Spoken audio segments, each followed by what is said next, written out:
अंबारी के लोगों, मेरा सवाल आपसे है, बस इसका मुझे आप जवाब दे दीजिएगा, मेरा यहाँ आना, मेरा बोलना कामयाब हो जाएगा। ये लोगों, आज हम जलसे में आए हैं, जलसे में आने का हमारा मकसद क्या है, जलसे में आने का हमारा मतलब क्या है? हमारा मकसद यही है कि हमें जन्नत हासिल हो जाए, मरने के बाद हमारे दिल को सुकून मिल जाए, मरने के बाद हमारे दिल को करार मिल जाए, मरने के बाद हमारे दिल को चैन मिल जाए।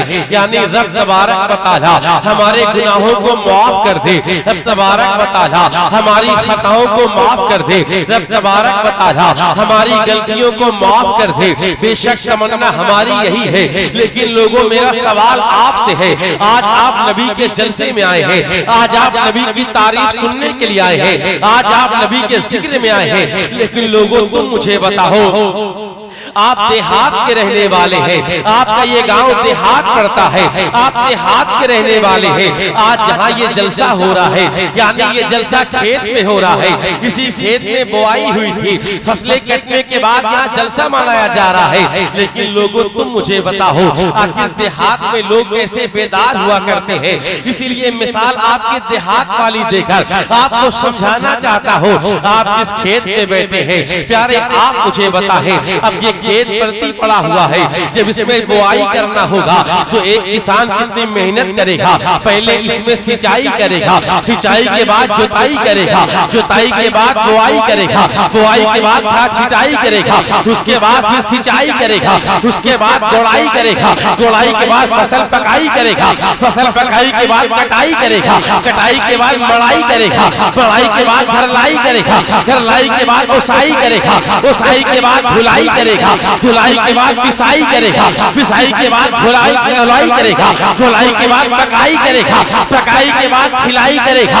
ये लोगों तो मुझे बताओ, जब एक इंसान इतनी मेहनत करता है, एक लेने वाले रोटी के लिए, एक लुकमे के लिए इतनी मेहनत करता है, एक दाना आपने जमीन में गाड़ दिया, उसके बाद इतनी मेहनत के बाद आपको एक लुकमा मिलता है, तब आपका पेट भरता है। अरे जब एक दाने के लिए, जब एक लुकमे के लिए हम इतनी मेहनत करते हैं, इतनी कोशिश करते हैं, तो वो जन्नत जिसे अल्लाह ने बड़ा हसीनो जमील बनाया है, बड़ा खूबसूरत बनाया है, क्या वो हमें ऐसे हासिल हो जाएगा? अगर हमें जन्नत में जाना है तो हमें नमाज पढ़ना होगा, अगर जन्नत में जाना है हमें कुरान पढ़ना होगा, अगर जन्नत में जाना है हमें झूठ से रुकना होगा, अगर जन्नत में जाना है हमें ग़ीबत से रुकना होगा, अगर जन्नत में जाना है हमें चुगली से रुकना होगा, अगर जन्नत में जाना होगा हमें बुराई से रुकना होगा, अगर जन्नत में जाना होगा हमें नफरतों से रुकना होगा। अरे जन्नत में जाना होगा तो अपनी जिंदगी को नबी के महबूब की जिंदगी की तरह अपनी जिंदगी गुजार देंगे, और जो लोग ऐसा किया करते हैं उनकी दुनिया भी कामयाब हो जाती है। जो लोग ऐसा किया करते हैं असल में उन्हीं की जिंदगी कामयाब होती है, उन्हीं की जिंदगी कामरान होती है। क्या कभी आपने महसूस किया? आज हम कहते हैं लोग बिगड़ते जा रहे हैं, आज हम कहते हैं माहौल खराब होता जा रहा है। यार ये खराब माहौल का जिम्मेदार कौन है? ये बिगड़ते हुए माहौल का जिम्मेदार मैं आपसे सवाल करना चाहता हूँ। सवाल करने वालों बताओ, आज इस्लाम पीछे नहीं हुआ है, इस्लाम के मानने वाले पीछे। आज इस्लाम का नजरिया वही है जो 1400 साल पहले था, वही नजरिया इस्लाम का आज भी है। पीछे हुए इसके मानने वाले पीछे। आप ये कहें मुसलमान पीछे हो गया, इस्लाम पीछे नहीं हुआ है। और इस्लाम को बचाने की कोशिश तुम क्या करोगे? इस्लाम को बचाने की कोशिश हम क्या करेंगे? यार अपना ईमान बचा ले हम, यही बड़ी बात है। अपना अकीदा बचा ले हम, यही बड़ी बात है। अपनी जिंदगी को अल्लाह के मर्जी के मुताबिक गुजार दे, यही बड़ी बात है। अल्लाह रब्बे कायनात ने जिस दीन की हिफाजत का जिम्मा लिया हो, उसकी हिफाजत हम क्या करेंगे? हमें हिफाजत इस्लाम की नहीं करना, हमें हिफाजत अपने अकीदे की करना, हमें हिफाजत अपने ईमान की करना है। आज हमारे पास वक्त नहीं है इस्लाम के नजरिए को सीखने, आज हम कहते हैं मुसलमान परेशान है। यार तुमने ये तो टैग लगा दिया कि परेशान है, लेकिन परेशानी की वजह क्या है? ये परेशानी की वजह इसके गुनाह, ये परेशानी की वजह कुरान और सुन्नत से दूरी है। मैं बहुत बड़ी बातें नहीं करूंगा, मैं वही बातें करूंगा जो आपके ज़हन के हवाले। आज हमारे पास चौराहों पे बैठने का टाइम है, आज हमारे पास बाजार जाने का टाइम है। लोगों, मैं तुमसे सवाल करना चाहता हूँ, आज हमें नमाज का तरीका नहीं आता, इतनी कुर्सियां लगी हुई हैं, यहाँ लोगों की तादाद बहुत ज्यादा है, ये जलसे में बहुत खर्च हो गया है। अल्लाह उनके कारोबार में बरकतें अता फरमाए जिन्होंने इसमें खर्च किया है। इनका नजरिया ये है कि लोग यहाँ से दीन की तालीम लेकर जाएंगे, लोग यहाँ शरीयत की तालीम लेकर जाएंगे, लोग यहाँ कुरान की तालीम लेकर जाएंगे। ये कुर्सियां खाली है ना, ये लोगों में आपसे कहना चाहता हूँ, आपके अंबानी के लोग जो वे यहाँ आए थे, अगर उनसे आपकी मुलाकात हो जाए, आप उनसे यही पूछिएगा कि प्यारे बताओ गुस्ल करने का तरीका क्या है, वज़ू करने का तरीका क्या है, नमाज पढ़ने का तरीका क्या है, कुरान पढ़ने का तरीका क्या है, इखलाक का माना क्या है, नबी के जिंदगी का माना क्या है। अरे हमें बताए है इस्लाम का नजरिया क्या है। अरे हम दीन की तबलीग बाद में करेंगे। आज हमारी आबादी में, आज हमारी सोसाइटी में 100% में से 80% ऐसे लोग रहा करते हैं जिन्हें गुस्ल करने का, वजू करने का तरीका। हमने क्या सीखा अपनी जिंदगी में? हम कहते हैं ईमान वाले कामयाब हैं। कौन ईमान वाले? जिनका ईमान मुकम्मल है, वो कामयाब है। नबी पाक इरशाद फरमाते अत्तहरतो निस्फुल ईमान, यानी पाकी आधा ईमान। जब पाकी आधा ईमान है और हमारी आबादी के 80% लोग को ये नहीं पता होता है कि गुस्ल करने का तरीका क्या है, वजू करने का तरीका क्या है। यारो 60 साल की जिंदगी मिली हमें, 70 साल की जिंदगी मिली, हम मालदार भी हो गए, हम पैसे वाले भी हो गए, हम जमींदार भी हो गए, हम ओहदे वाले भी हो गए, हम दुनियादार वाले हो गए, लेकिन हम कुरान वाले न हुए, हम हदीस वाले न हुए, हम पाक साफ वाले न हुए, हम दीन के जानकार न हुए। अफसोस है, अफसोस, हमने दुनिया की जानकारी हासिल कर लिया, लेकिन कभी अपने ईमान अकीदे की जानकारी हम लोग कहते हैं यार किसके पास सीखेंगे। मैं तकरीर करूं तो क्या करूं यारो, रोने का मन करता है अवाम के हालात को देखकर, रोने का मन करता है अवाम के मामलात को देखकर। आज हमें नमाज का तरीका नहीं आता है, आज हमें वजू का तरीका नहीं आता है, आज हमें कुरान पढ़ने का तरीका नहीं आता है, आज हमें नबी के जिंदगी के बारे में पता नहीं है, आज हमें इस्लाम की बका के बारे में पता नहीं है। ये लोगों, मेरा सवाल आपसे है, आप मेरे सवाल का जवाब दें। हम एक खेती करते हैं, एक खेती करने के बाद हमने धान लगाया या गेहूं लगाया, अगर उसमें कोई रोग पकड़ लेता है, हम 75 दुकान जाते हैं उसकी दवा के लिए। अगर कोई जानकार मिलता है उससे पूछते हैं अपने खेत के लिए रोग कैसे दूर करें। हम कोशिश करते हैं रोग को दूर करने के लिए ताकि हमारी फसल अच्छी हो सके, ताकि हमें गल्ला अच्छा मिल सके, लेकिन हम भूल जाते हैं एक रोग हमारे बदन में भी है। ये झूठ का रोग है, ये बेईमानी का रोग है, ये बेशर्मी का रोग है, ये बेहयाई का रोग है, ये दुनियावी मामलात का रोग है जो अंदर ही अंदर हमारे ईमान को खाए जा रहा है। अरे फसल को बचाने के लिए हमने मेहनत तो कर लिया है, लेकिन ईमान को बचाने के लिए हमने कोई कोशिश नहीं। आज ये नजरिया हमारा है या नहीं? आज हम इससे दूर है या नहीं है दूर? बताएं। आज मेरे घर की माएं बहनें जिनके ऊपर सारी जिम्मेदारियां, घरों का माहौल जिनके ऊपर डिपेंड है, अगर दुनिया में सबसे बड़ी कोई यूनिवर्सिटी है, सबसे बड़ी कोई दरसगाह है, सबसे बड़ा कोई कॉलेज है, सबसे बड़ा कोई मदरसा है, वो माँ की गोद हुआ करती है। कभी एक माँ सोचे मैंने अपने बच्चे को क्या सिखाया, मैंने अपने बच्चे को क्या बताया है। अगर उस माँ से सवाल करे तो कहेंगे मौलाना क्या करे, हमें टाइम नहीं मिलता। वक्त निकाल कर 4 औरतों के साथ बैठकर इसकी बात उसकी बात करने में इसकी उसकी बात करने का हमें वक्त मिल जाता है, तब भी जब टाइम पास नहीं होता है तो कहते हैं ले बहनियों तुम हमार जू हेरो हम तुम्हार जू हेरी। हमारे घरों की हकीकत ये है, हंसने वाली बात नहीं है, रोने वाली बात है।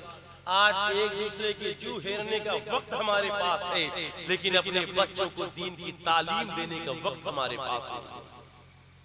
अपने बच्चों को नमाज और शरीयत के करीब करने का वक्त हमारे पास नहीं है। जरा सोचो आज किस मुफलिसी में जी रहे हैं। मैं ज्यादा वक्त नहीं लूंगा, 10 मिनट मुझे आप और दे दीजिए, उसके बाद सलाम पढ़ लिया जाएगा। आज एक बहुत बड़ी बुराई हमारे मुआशरे में फैलती जा रही है, बहुत बड़ी बुराई फैलती जा रही है, और उस बुराई के जिम्मेदार कोई नहीं बल्कि हम हैं। और वो सबसे बड़ी बुराई क्या है? तकरीर इंशाल्लाह फिर किसी मौके पे आऊंगा तो करूंगा। आप जानते हैं ये वक्त तकरीर करने का नहीं, बस कुछ नसीहत के जुमले बताने का वक्त।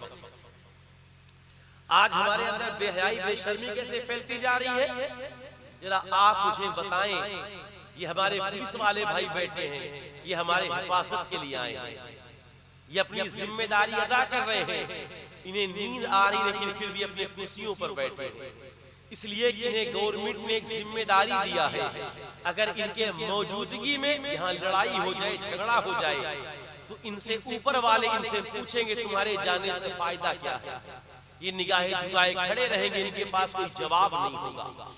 ये अपनी जिम्मेदारी बाखूबी अदा कर रहे हैं, अपनी यहाँ लोगों की हिफाजत कर रहे हैं। ये लोगों जरा सोचो, इनके ऊपर वालों ने इन्हें जिम्मेदारी दे दिया है कि इन्हें नींद आ रही लेकिन सो नहीं रहे हैं, आपकी हिफाजत के लिए बैठे हैं। लेकिन जरा लोगों तुम मुझे बताओ, उस मालिक को मौला ने, उस रब्बे कायनात ने हमें एक जिम्मेदारी देकर दुनिया में भेजा है, हमें 60-70 साल की जिंदगी देकर दुनिया में भेजा है। एक दिन मरने के बाद हमसे भी सवाल होगा, तुमने अपनी जिंदगी कहाँ गुजारी है, तुमने अपनी जिंदगी कैसे गुजारी है, तुमने अपनी जिंदगी को पाप करने में गुजारा है या पुण्य करने में गुजारा है, अच्छे काम में गुजारा है या बुरे काम में गुजारा है। तो प्यारे तुम्हारे पास जवाब क्या जवाब होगा? क्या इसका जवाब हमारे पास कोई होगा? नहीं होगा। जब जवाब नहीं होगा तो हमें जन्नत नहीं बल्कि जहन्नम मिलेगी। ये जलसे किए जाते हैं सुधार के लिए, ये जलसे किए जाते हैं बदलाव के लिए, ये जलसे किए जाते हैं चेंजिंग के लिए, ये जलसे किए जाते हैं बदलाव के लिए। इससे प्यारे कुछ सबक सीख कर जाए, इन पैसों को बर्बाद ना करें। एक 300 रुपए का मजदूर लाते हैं ना, सोचते हैं इससे कितनी ज्यादा मजदूरी करवा ले, मालिक चाहता कितना ज्यादा काम करवा लूं, मजदूर चाहता कितना कम काम कर लूं। यार तुम्हारे दरमियान 300 की वैल्यू ये है, तो 1 लाख जलसे में खर्चा करते हो, तो कोशिश ये होना चाहिए कितना ज्यादा हम दीन सीख लें, कितनी ज्यादा हम शरीयत सीख लें। लेकिन ये सीख नहीं है। आज इस मोबाइल ने हमें बर्बाद कर दिया। ये मोबाइल जिसके सहारे हम जी रहे हैं, इसको लॉन्च हुए कितने साल हुए? 10 साल पहले सबके हाथ में मल्टीमीडिया मोबाइल नहीं था। तुम कहते हैं मौलाना करते हैं लेकिन होता नहीं है। तुमने करना चाहा लेकिन तुमने कोशिश नहीं किया। आज हर नौजवान बूढ़ा जिसके पास ये मोबाइल है, 10 मिनट बगैर अपने मोबाइल को चलाए सोता नहीं।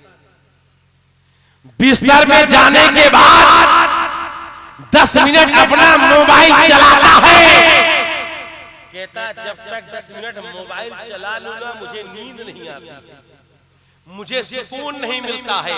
और 10 मिनट मोबाइल चलाने के बाद अपने सिरहाने रख के सो जाता है। अब जरा आइए हम साइंसदान के रिसर्च देखते हैं, जो दुनिया में कामयाब हुए उनके बातें देखते हैं।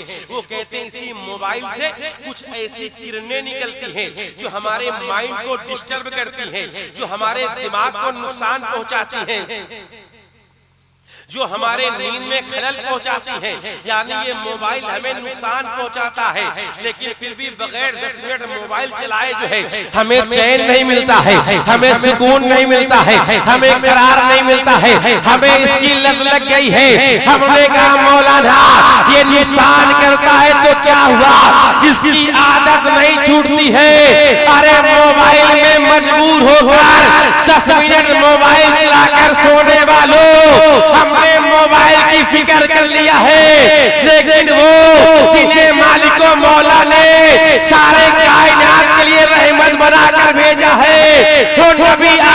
आखिरुज़्ज़मा इरशाद फरमाते हैं, जो सोने से पहले आयतल कुर्सी पढ़ लिया करता है तो फरिश्ते उसके घर की हिफाजत किया।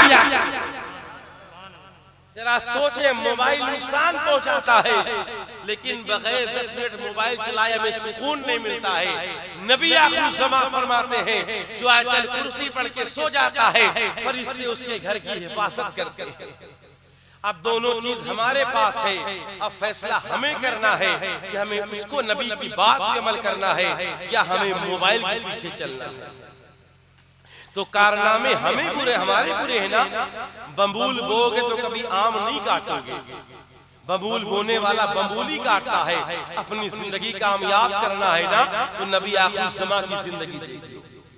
इस मोबाइल ने हमें बर्बादी के लक्षण और दिया है, और वो क्या दिया है मुलाहिजा करें। आज हमें कोई मसला पेश आता है, तुम क्या करते हैं?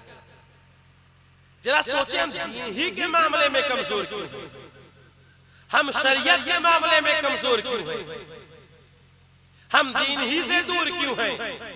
दुनियावी तो हमने फायदे तलाश कर लिया।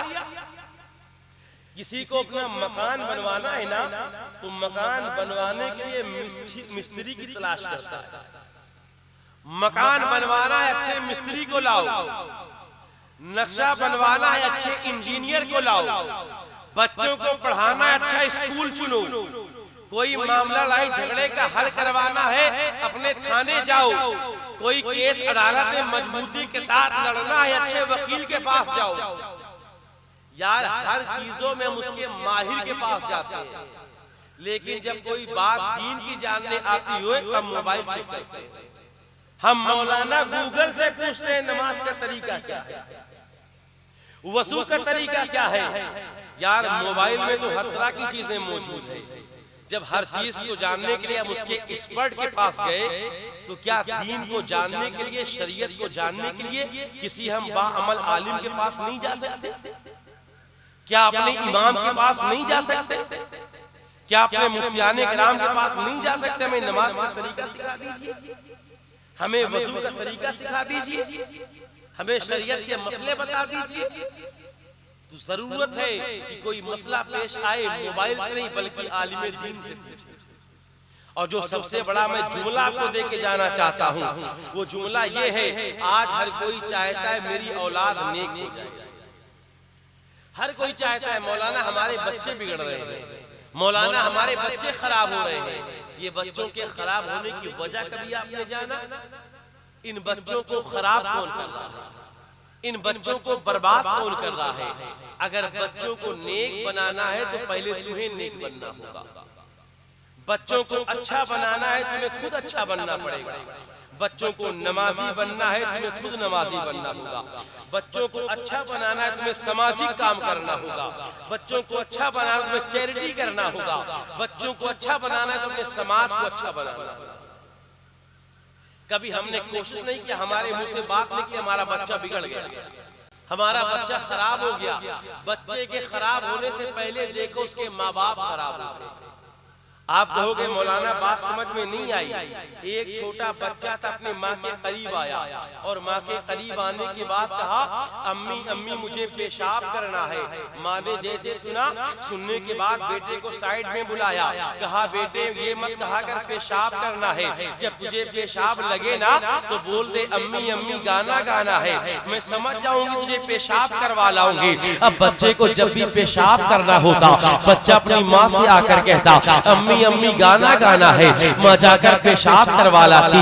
1 साल हो गए, 2 साल हो गए, बच्चे को यही याद हो गया। अब जब भी बच्चे को पेशाब लगती बच्चा बोलता अम्मी गाना गाना है, माँ जाकर पेशाब करवा लाती। इत्तेफाक से एक दिन अम्मी मायके चली और जब अम्मी मायके गई तो घर में अब्बा मौजूद। अब रात के 12 बजे बेटा उठा, कहा अब्बा गाना गाना है। अब बाप बड़ा हैरान हो परेशान, कहा या अल्लाह सबको सोने की पड़ी है, इसे गाने की पड़ी। जैसे बाप ने डांटा, थोड़ी देर सोया, फिर जाकर पापा बहुत तेज से गाना गाना है। कहा यार मेरी नाक पूरे बिरादरी में कटवा देगा, जो कहेगा क्या कहेगा कि सबको सोने की पड़ी, इन्हें बाप बेटे को गाने की पड़ी, सो जा। जब बाप ने डांटा, थोड़ी देर सोया, लेकिन पेशाब लगने के बाद चैन कहाँ मिलता है, करार कहाँ मिलता है। कहा अब्बा अब्बा बहुत तेज से गाना गाना है। बाप ने कहा यार जितना गाना होगा सुबह गा लेना, मेरे बाप सो जा। जब बाप ने मनाया थोड़ी देर तो सोया, कभी ये करवट लिया कभी वो करवट लिया। कहा अब्बा अब्बा बहुत तेज से गाना गाना है। बाप ने कहा लगता है मानेगा नहीं। कहा ले चुप्पे से मेरे कान में गा ले, जब तूने गाने की जिद ही कर लिया है। बेटे ने बाप के कान में ऐसा गाना गाया कि पूरा कान भी भर गया, बिस्तरा भी गीला हो गया। अब बाप हैरानों परेशान है। कहा ये कौन सा गाना है जो आज तक नहीं सीखा था, आज देख रहा हो। तो बेटे ने कहा अम्मा ने सिखाया था। कहा ठीक है अम्मा को आने थे। जब अम्मा आती है, चार डंडे पड़ते हैं, अम्मा भी गाना भूल जाती है, अब्बा भी गाना भूल जाता है, बेटा भी गाना भूल जाता है। तो हंसने के लिए नहीं समझाया था, बताने के लिए समझाया था। अगर चाहते हो तुम्हारी औलाद नेक हो जाए, अगर चाहते हो तुम्हारी औलाद अच्छी हो जाए, अगर चाहती हो तुम्हारी नस्लें बेहतर हो जाए, अगर चाहते हो तुम्हारी जनरेशन ब्यूटीफुल हो जाए, अगर तुम चाहते हो तुम्हारी औलाद बेहतर हो जाए, तो तुम्हें बेहतर बनना पड़ेगा। तुम्हें चोरी छोड़ना होगा, तुम्हें ग़ीबत छोड़ना होगा, तुम्हें चुगली छोड़ना होगा, तुम्हें बुराई छोड़ना होगा, तुम्हें नमाज पढ़ना होगा, तुम्हें कुरान पढ़ना होगा, तुम्हें दीन के रास्ते चलना होगा, तुम्हें नबी की जिंदगी फॉलो करना होगा। अगर तुम नेक बन जाओगे तुम्हारी औलाद भी नेक बन। अगर चाहे तो मेरी औलाद नेक बन जाए, तो खुदा अपनी जिंदगी को नेक बना लो, अपनी जिंदगी को बेहतर बना लो। आप कहोगे मौलाना ये छोटी छोटी बातें बताकर क्या बताना चाहते हो? बस बताने का मकसद यही है, अपने बच्चों को पढ़ाओ लिखाओ, एजुकेशन मस्ट है। अपने बच्चे को वकील बनाओ, डॉक्टर बनाओ, आलिम बनाओ, हाफिज बनाओ, अपने बच्चे को पुलिस बनाओ, अपने बच्चे को आर्मी बनाओ, सामाजिक काम में योगदान दो। तब तुम्हारी वैल्यू बढ़ेगी, इज्जत बढ़ेगी, क्योंकि समाज में इज्जत उसी की होती है जिसकी वैल्यू हो। ये जमाने की हकीकत। आप कहते हो आज मुसलमान की इज्जत नहीं, तुम्हारी इज्जत कहां से होगी? तुम्हारे पास ना कोई डॉक्टर है, ना वकील है, ना कोई तुम्हारे यहाँ आर्मी में है, ना तुम्हारे यहाँ कोई प्रोफेसर। इज्जत होगी कैसे? इज्जत उसकी होती है जिसकी वैल्यू होती है। अगर इज्जत चाहते हो ना, तो तुम्हारी इज्जत वोट देने से नहीं बढ़ेगी, तुम्हारी इज्जत किसी के नाम का नारा लगाने से नहीं बढ़ेगी, किसी के झंडे लेके आगे पीछे दौड़ने से नहीं बढ़ेगी। तुम्हारी इज्जत बढ़ेगी तो एजुकेशन हासिल करने से बढ़ेगी, शिक्षित बनने के बाद बढ़ेगी।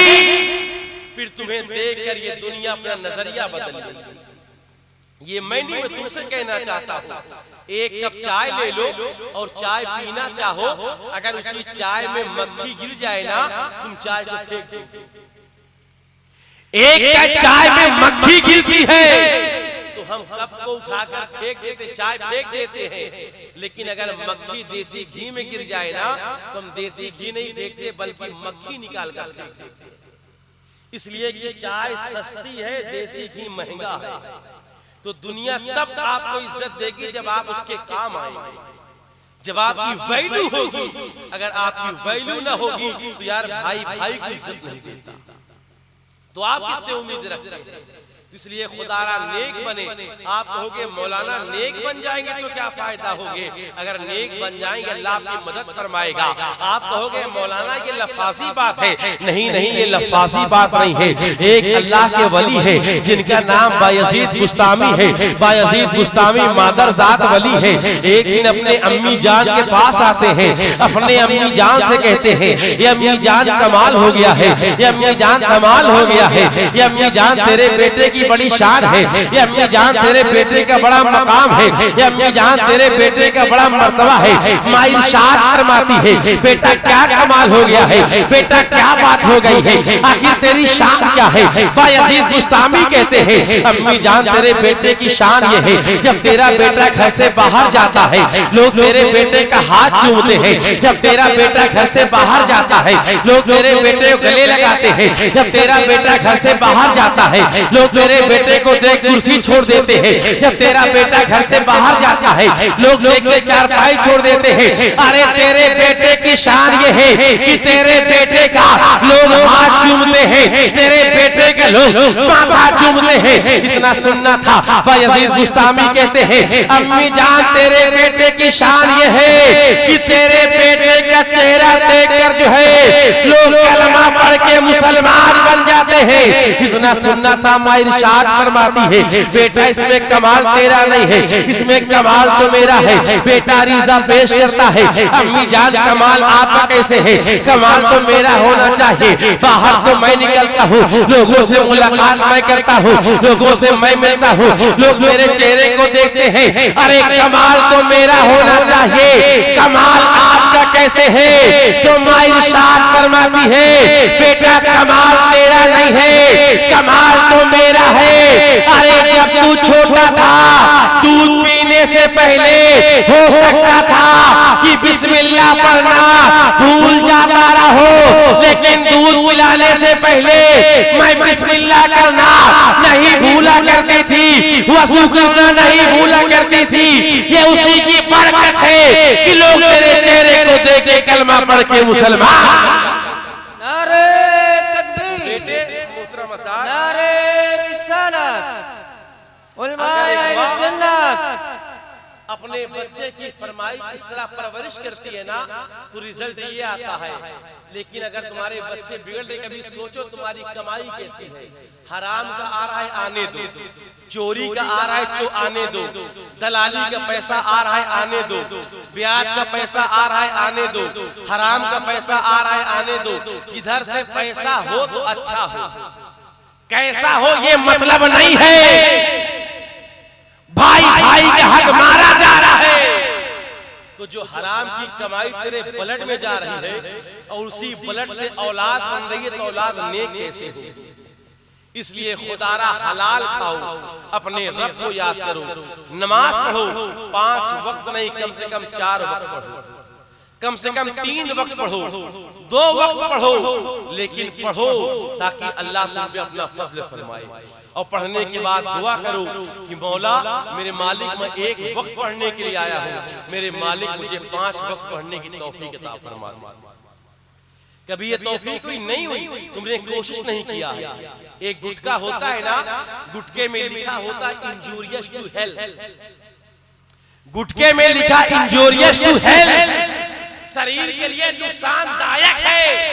लेकिन फिर भी हम गुटखा खाते हैं, पान खाते हैं, सिगरेट पीते हैं, जो कि हमारे जिंदगी को तबाह कर रही है। हमें देख के हमारे बच्चे भी बर्बाद हो रहे हैं, वो भी खाना सीख रहे हैं। क्या तुम्हें कभी तौफीक हुई है कि अपने मस्जिद के इमाम के पास जाकर उन्हें 10-20 रुपए मुसाफा कर लो, उन्हें 100-200 रुपए देकर कहो इमाम साहब जुमा के दिन थोड़ा नमाज का तरीका बताएं ताकि हमारे बच्चे सीख जाए। सबसे बड़ा बदलाव होगा ये सालाना जलसे से नहीं होगा, जुमा के दिन मस्जिद में तकरीर करने से होगा, टाइम से मस्जिद में जाकर बैठने से होगा। अपने इमाम का ख्याल रखें, उससे कहें कि अपने बेटे के लिए मकान मैंने बना दिया है, अपने बेटे के लिए दुकान मैंने बना दिया है, अपने बेटे के लिए जमीन मैंने बना दिया है, अपने बेटे के लिए जायदाद मैंने बना दिया है, अपने बेटे के लिए दुनियावी दौलत मैंने बना दिया है।